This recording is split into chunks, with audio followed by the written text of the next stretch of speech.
দেখেন ভাই, গ্রামের দৃশ্য। রাস্তার সাইডে দেখেন নিচে ধান ক্ষেত, ধান পাক ধরেছে।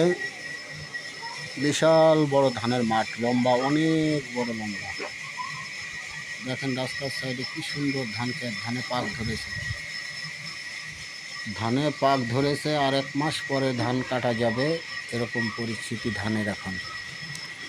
এই সময় আবহাওয়া অনুকূলে থাকলে ধান ভালো থাকবে, যদি ঝড়ি বৃষ্টি হয় তাহলে ধানের ক্ষতি হবে।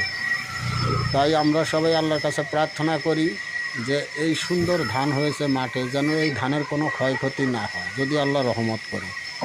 আর এই ধান ক্ষেত, ধান ভালো থাকলে, ধান হয়ে গেলে, ধান কৃষকের গোলায় আসলে দেশ বাঁচবে, কৃষক বাঁচবে, দেশের উন্নয়ন হবে।